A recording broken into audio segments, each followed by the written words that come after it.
Welcome back to the Sound Off podcast presented by Dailey Blend.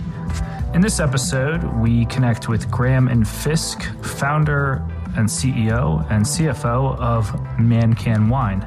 During the episode, we discuss how the company was founded, their journey in finding the right partners, challenges with entering a new category, and what the future holds for their business.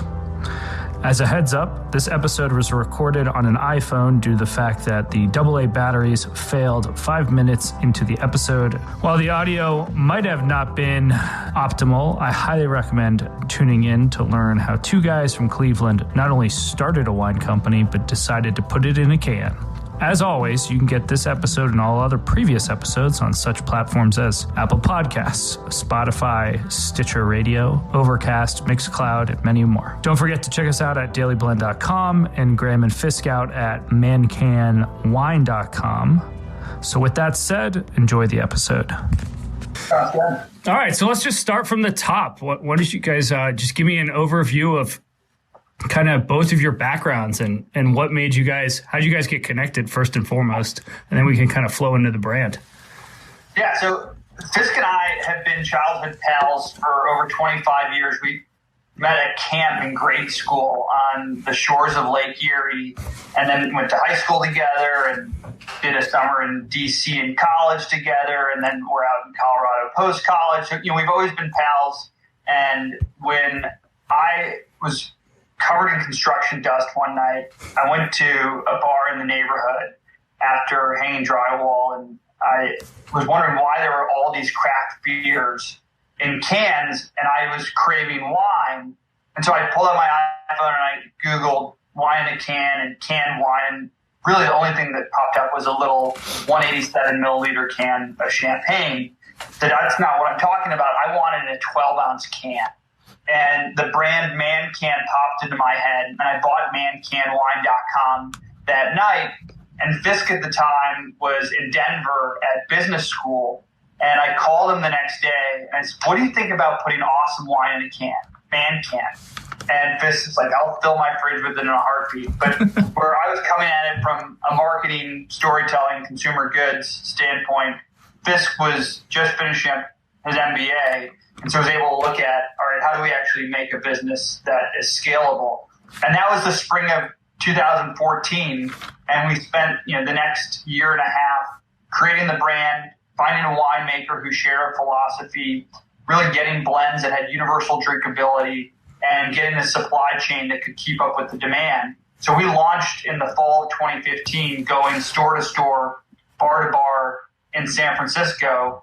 And the fun part is we're headquartered in the whole old firehouse that's on every can. We get to bring our dogs to work.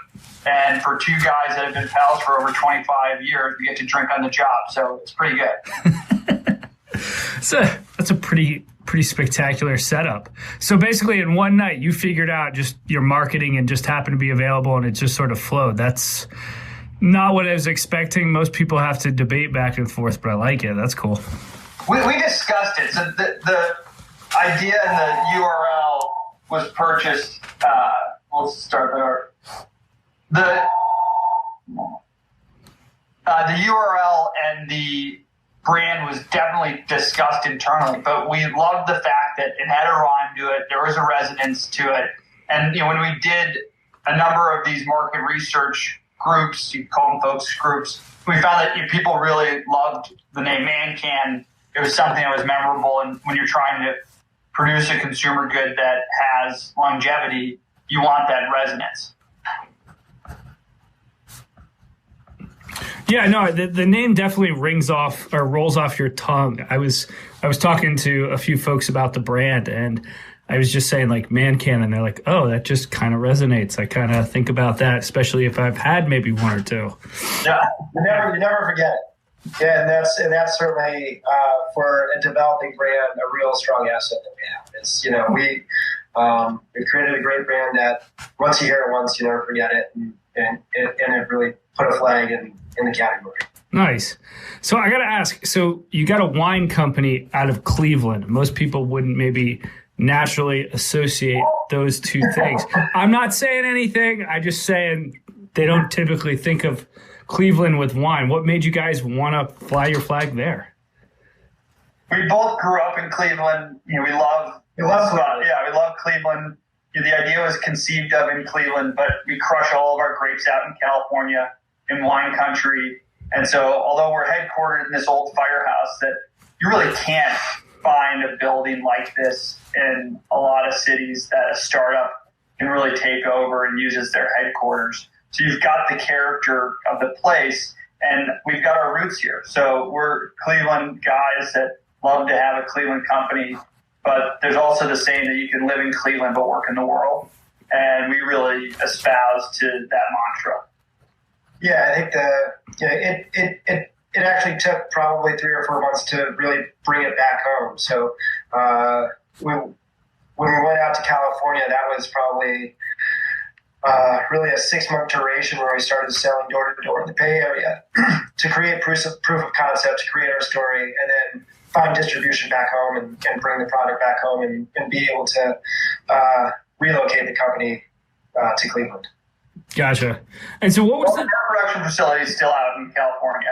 Okay. And our distribution facility is in Napa, and we then distribute from that warehouse to all the different distribution partners that we have in the 17 states that we're in. Gotcha. So pretty much operations, Cleveland, distribution, California. Makes sense.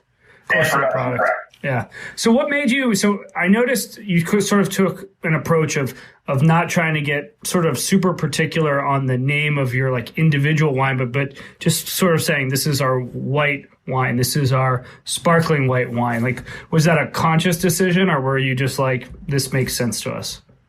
We're deliberately non-vintage and non-varietal on every can because as we try to take the chore out of drinking wine, we wanted to provide all the staples with universal awesome drinkability. So our white wine is a white blend. Our red wine is a red blend. We found that people get hesitant once they see a particular varietal, and if we can deliver a blend that has universal drinkability and hit the consistency year after year. So you don't see the vintage on it, because if the Merlot harvest was a little different from one year to the next, we can compensate with a different varietal. But it shouldn't be something that the consumer thinks about when they crack it open. They should just know that they've got dependable, awesome, high-quality juice that wine spectators give in 2 of their coveted Best Buys each time they open up a can of Mancan. Similar, not only our feeling was not only does the beer industry have the more convenient packaging, but something that they also do well is you don't question the hops harvest year over year on a Dailey's Pale Ale. You know it's going to taste like a Dailey's Pale Ale, and that's the same is true for us. I certainly never really thought about it in the kind of comparison to beer. I mean, you're dead on, right? You don't say like, hey, when was this Bud Light made? I mean, other than they're born on date, which I don't even think they do anymore. No one's like, hey, this is from the Denver brewer versus like the Atlanta brewer. Yeah, that's an interesting approach. I think that's just a really straightforward way to like, keep it simple. Right? Yeah, and the high quality craft beers that you look at, even like the Boston Beer Company and Sam Adams, they don't have this vintage. Now they've got seasonals, but that's different than their go-to American lager that they've been putting out there year after year. Yeah. Cool. So I know you guys said, went out and found folks to partner with. So can you kind of walk me through, like, you came up with this idea to have a wine company, but then I'm sure there were a lot of steps, both in terms of sourcing product as well as like, how do you package this? How do you sell it? Like, where'd you start? And I don't need, who your partners are, your trade secrets, more just the process of like, how did you go from sort of start to sell? The first thing that we realized, or obstacle, was when we called the can company and said, all right, how much are 12-ounce cans? We want to put wine in it, and realized that it's a much more complicated proposition than just that. One, the federal government through the TTB, which is part of the Treasury Department, has a standard fill law. So you can't put wine in just a 12-ounce can. So each Mancan is actually 12.7 ounces, which is 375 milliliters.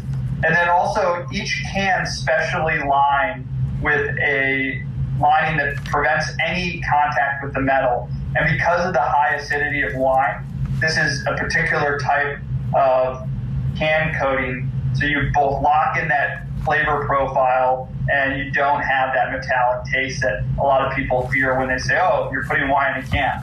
Now, when you look at the entire supply chain, one way to find a winemaker who was of high caliber, but also casual enough to be excited about a new category like wine in a can. So we found that a guy named John Alba, he's been in the industry for decades, really understood our ethos, really was excited about our project. And so Fisk and I worked with him to get a Mancan blend for each of these categories that really had that universal drinkability.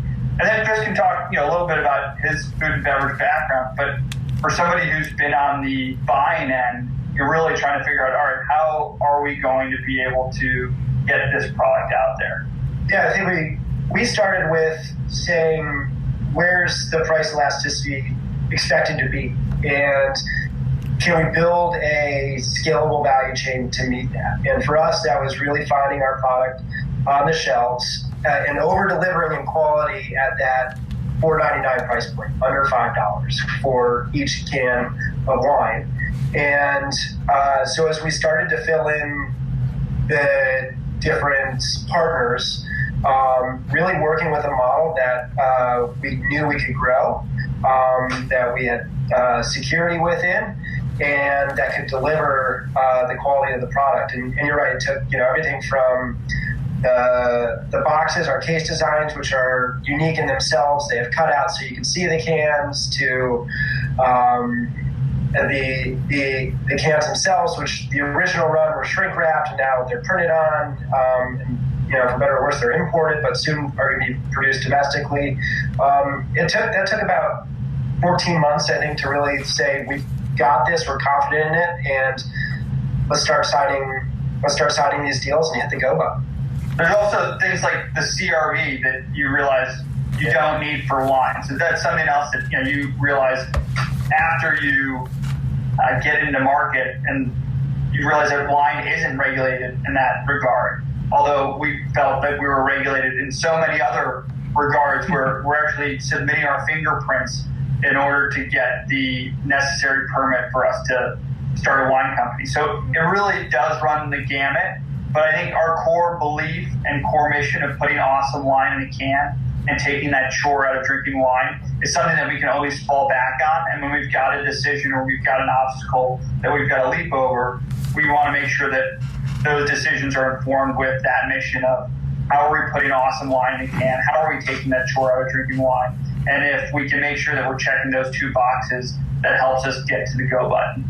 And then I think down the road, there was a learning curve when we into distribution. And so for every single different state, you've got to put in a distribution partner to also keep that price point and working with them and finding the retail accounts. So that's a daily basis obstacle that we still work with. So even 2+ years into it, our conversations are usually discussing how are we making sure that we stay top of mind with our distribution partners, how in new markets are we finding distributors that share our philosophy, and then how do we make sure that in this really crowded space of beverage and even wine as a subsection, Mancan as a brand is hustling to make sure that we're getting our story out there.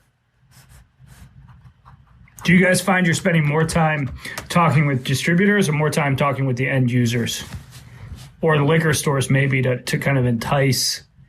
It's honestly I would say it's an even balance. Monday, it's what's the conversation needs to happen with those 17 distribution partners. Tuesday, it's what's the conversation that needs to happen, downstream from those with the retail partners to keep everybody engaged. And we serve as the linchpin in, this whole ecosystem, or our economy essentially, that hopefully that conversation is engaging the consumer as well. And we know that even the conversations with the distributor, the goal is always to introduce Mancan to the consumer and get that consumer acquisition. So if it's through our Liquid to Lips program, where we're doing tastings in the Whole Foods or the Total Wine and Mores that we're in, or is it an event that we're partnering, we're working with our distributor and figuring out what are those strategic relationships so that somebody can try it. Because the best part is we've got an amazing truth. We were able to put awesome wine in a can. We've gotten outside validation by folks like Wine Spectator. And as soon as somebody tries it, you see that aha moment occur, and you see it in their eyes, you see it in the smile they've got. This is really good. And we're like, yeah, we know, but we're thrilled that you're trying it because you didn't necessarily think that when you walked up to the table, because we're a new brand and this is a new category. And as a category leader, we're really blazing the trail.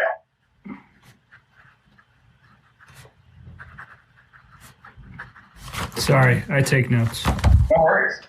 I watched a documentary last night of Mr. Rogers. It's called Welcome to My Neighborhood. And it talked about how Rogers uses silence as one of his key interviewing tools. So I'm a naturally chatty person, or as my wife says, chatty Kathy. But when we did training, they told us to live in the silence. Like, ask your customers questions and then shut up. Yeah. And I'm getting better.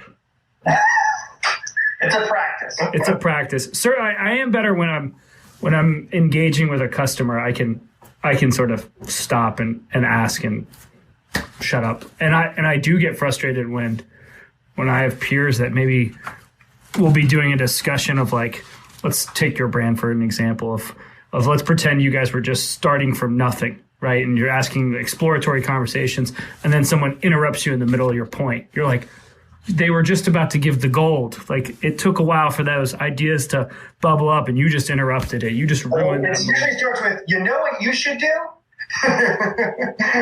That's usually what it starts with. I think, yeah. I think that's why I hold this, just so I can sort of like think and like hold my hand down to be like, just stop. But whatever. So, in terms of like the four different, your four products, right? Did you the partner was driving how those tasted? I mean, were you guys involved with that process? I'm assuming that process was a fun process. So like, yeah, it was a lot of fun. So yes, we were very intimately involved. A little bit of my background. Well, both of our backgrounds is high consumption of wine. So we know what we like, and these are certainly reflections of what we like. Now, we also wanted to not only find what we like, but something that balanced with what we thought, the consumer would like, and also create a range. I think there's a good range in sweetness, acidity, and balance, and all of those technical things across the different ones. And there's different offerings for folks who like different things. But my background was in food and beverage. I worked alongside a very kind of formidable wine house in the Little Nell Hotel in Aspen, Colorado, and with a number of master sommeliers and advanced sommeliers. That wasn't necessarily my track, but and then was a general manager of another restaurant in Aspen and was on the buy side of wine for a long time. So, I think I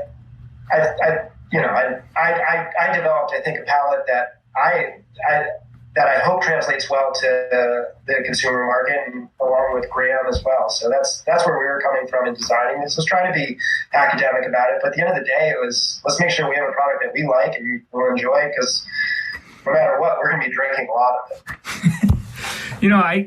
I in the order I drank red wine just because I think I was having like a hamburger that night, and then I think I had the rosé because it was a sunny day, and then the white wine, and I actually left the the sparkling white for the last, just because I didn't have an occasion, and I was like, I think it was like some Sunday afternoon, I cracked it open, and for whatever reason, it felt, for me, I had a different connection with it than your typical like Friday night celebration. It felt much more approachable, and I don't know if it was, it was probably a bit of a combination of it being in a can and the taste profiles you guys selected, but I thought it went down really nice to the fact that I was like, I want another one, That's the goal. We want people to say they want another one. I think to this point, we wanted to be able to drink them as an everyday go-to, so it doesn't feel like you're treating it too delicately and you're saving it. You really want to be able to go in the fridge after a long day at work and grab it and crack it open. And there's a woman who works in the office named Sally, and we were testing with the whole team the different types of rosés that we were considering. And the one that we ended up choosing partially was when she drank it, she said, I could drink this all day long. And we said, all right, that's kind of where we're going after. So, you get that sense of super drinkability and then that universal taste profile. And part of that is somebody might try our red, and if they go on our website and they find out that it's a Merlot with Zin, they'll be surprised because they might not always like drinking Merlot. Yeah. But because we balance it out, it's got the best of all worlds. So you've got some fruit in there, you've got a dryness, it's a few sweet notes, you've got all those things that make it where you want to crack open another one. No, that makes a lot of sense. So just listening to you guys, it feels like it's a little bit of, I'll put it, logic, science, and a little bit of just gut feeling. So you mentioned you're in, a number of markets. How did you guys choose, where to start, where to head next, and then what's on the roadmap? All right, I'll answer the question. The first distribution partners we found came to us, and it was coming out of California. We expected to stay, I think, Southwest first. And, it was very interesting. We were coming into the summer of 2015, and we started talking to some East Coast partners, which was probably a matter of where we grew up regionally, yeah. and found ourselves in Boston, Massachusetts sooner than we did Colorado. So it wasn't necessarily the plan. Some of it was, sales threads and sales leads, and talking to distribution partners who got what we were doing and respected the hustle that we were putting behind the brand and wanted to bring that in their house. So we learned quickly it wasn't necessarily where we thought we were going to go, but partnering with the right people in the right places who wanted to do business with us. And I'm guessing that's going to be kind of a consistent thread throughout, right, as you look to expand more? Because of the 3-tier model, you really have to abide by it. You can't just flip a switch and say, all right, this is going to be my distributor in New York State. Right. You've got to find somebody who you're going to work with. You've got to be able to trust them with your brand because they're going to be on the front lines. You've got to be able to trust that they're going to be able to fulfill orders. The partnerships that you forge on the corporate level, you've got to make sure that they're going to be able to deliver. All those things are taken into account. So it's not like you can look at a map and say, we've got to go here. You can start those conversations and instigate it. But, we got a call from somebody from Montana recently, and they're really jazzed on our brand. And we thought, great, we'll entrust it with you in Montana. Obviously, it's not the densest state in the union, but if we can be fly fishing in the summer and skiing in the winter, it's consistent with the ethos of Mancan. So we are excited to be in Montana. If you would have asked me 6 months ago or even 6 weeks ago that Montana was going to be our next state, I would have said, I don't think so. And I know with beer and some other products, you have to change the recipe based on the state. With wine, do you have to change anything? That makes your life a lot easier. Yeah. So a lot of times people ask us, is it 100% wine? And yeah, we're putting awesome wine in a can. And so we're 12.5 ABV for each of the types of wine. It's 100% California wine, and we can everything in wine country and are really proud of what we put in there. So I think when we go out there and we share it with somebody, and we always say it's better to drink Mancan than just talk about it. But the goal is really, how do we have this convenient everyday go-to for the consumer?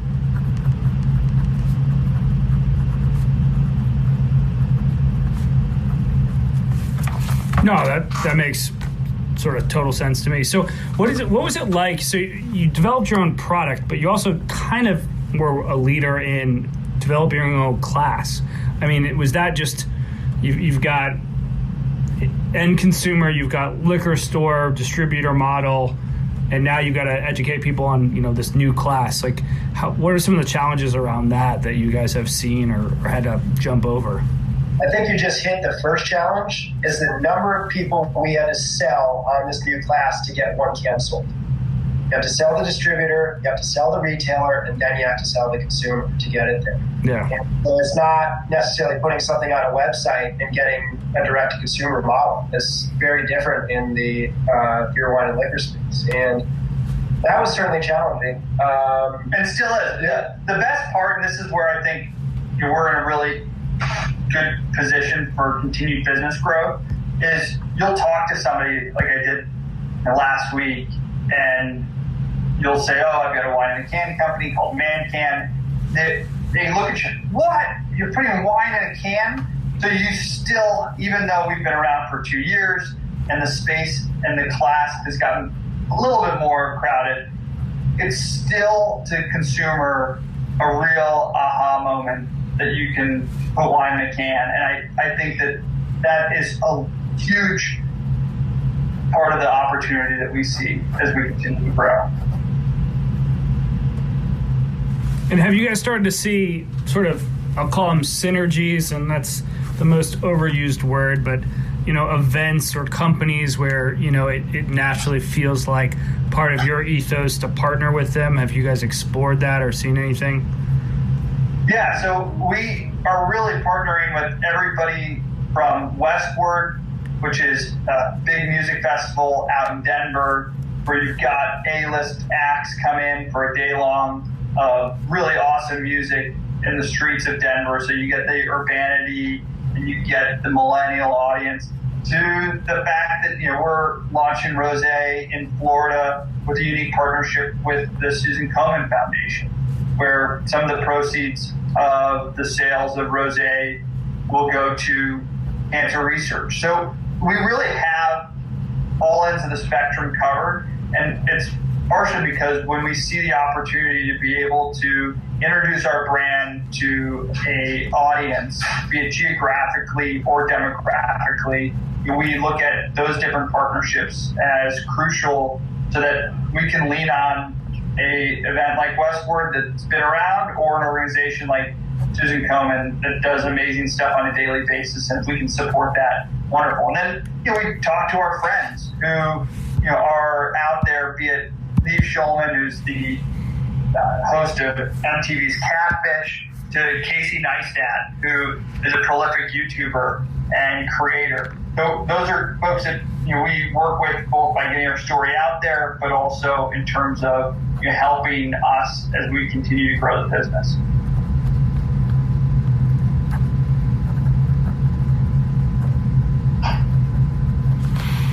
I love writing with pens that die middle of interview.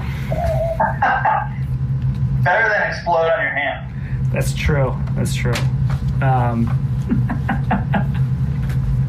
I've not had that happen yet, but I've seen many that do. So can't keep enough to die on me. So what do you guys think's like next for you? I mean, is it continued growth and expansion? Is it, maybe adding a fifth can? I don't know what you would add, but could be like, have you guys thought through that? For us, it's really summer 2018. So as we sit here in late April, we've got summer steps that are getting louder and louder by the day.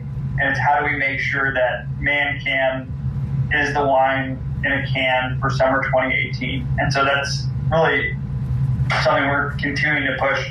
Now, on the flip side, the sales cycles for wine, and particularly a new category, are years long. And so, he's not over exaggerating. Yeah. So we just got a placement that we've been working on for literally 2 years, and it's not because they said no to us at first. It's literally because they take so long for these resets, and even some of the conversations that are years long, we're still saying, okay, well, we'll do it for spring of 2019. So these schematics then get placed in terms of these planograms, which are these intricate shelf pictures.